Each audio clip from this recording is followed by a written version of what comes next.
Hey everybody, wanted to thank you for sticking by on the channel while I went through a little bit of a content hiatus there. There's been a couple month period where I've been trying to readjust to some new settings. The last time I filmed an episode of this show, I was actually in a different location. As you can see, I'm in a different place now, so I've been trying to adjust to that. But thank you for sticking by while the show went through a hiatus. I promise we're getting back on track now. Here's another episode of the N64 Chronologue. Thanks for watching. Sports games are not my thing. I've never really been much of a sports fan, to be honest.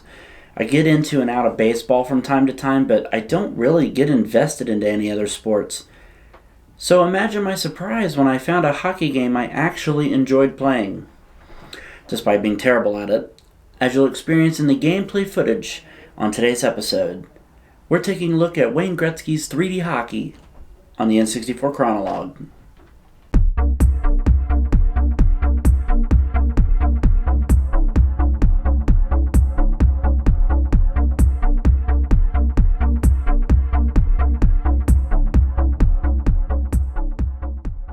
Wayne Gretzky's 3D Hockey was released on November 11, 1996, and is our first sports game on the N64.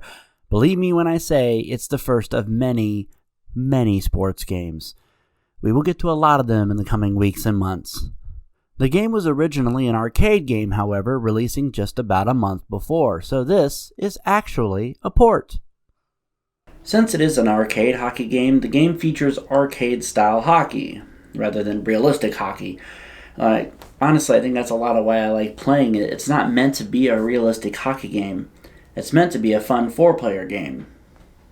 Speaking of 4 players, mark the date and time as this is officially the first 4-player N64 game. Yep, it took Nintendo that long to have a use for all 4 ports on the front of a Nintendo 64 console. Yeah, I can't hardly believe it either. I mean, look at these lonely ports on this console here. Not even getting used for the first 3 months of its life. I mean, sure, you had Wave Race 64, but that was 2 players max, as was Mortal Kombat Trilogy.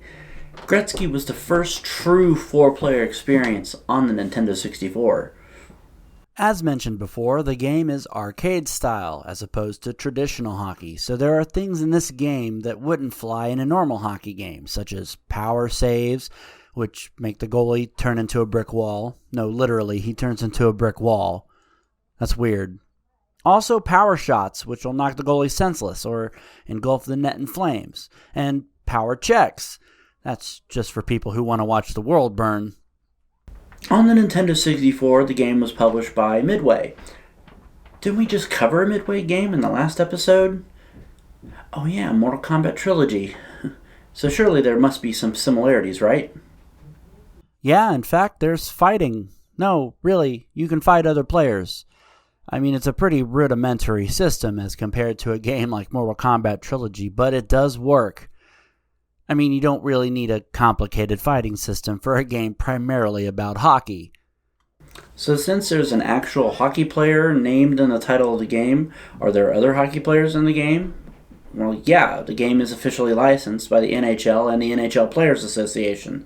So yes, there are actual hockey players and teams in the game, which honestly, it's the mark of a good sports game. If the developers and the publishers take the time to get the license so they can put actual players in the game, that means they care. At least I think so.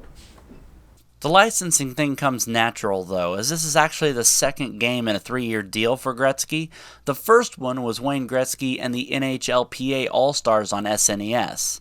The third, Wayne Gretzky's 3D Hockey 98, which is basically the exact same game as this one. That reminds me, I better save this script. My experience with the game was actually a blast. I rather enjoyed playing the game, despite being terrible at it. The thing is if you're a hockey purist, you're probably not going to like this game very much.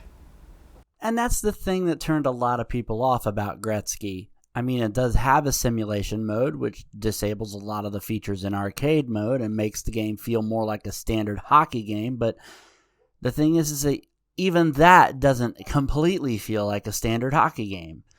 Obviously, the game lacks the depth of other hockey standouts like Face Off or the EA games, but honestly, if you're looking for a simple hockey game, or you're just wanting a multiplayer fun experience, then you really can't go wrong with Wayne Gretzky's 3D hockey. By the way, did you know the game was supposed to have fatalities in it? Yeah, believe it or not, you were supposed to be able to finish the guy off in the fighting mode. Midway took it out, though. I think they already had a game on the market like that. You know, Mortal Kombat Trilogy. Anyway, I actually really enjoyed this game, and I would definitely recommend it. That's it for this episode of the N64 Chronologue. Next time, we welcome Rare to the world of 64-bit gaming with their first Nintendo 64 entry, a port of a sequel to their hugely successful fighting game franchise, Killer Instinct. And let me tell you, there's gold in them Nar Hills. For the N64 Chronologue, I'm Mike saying, see you next time.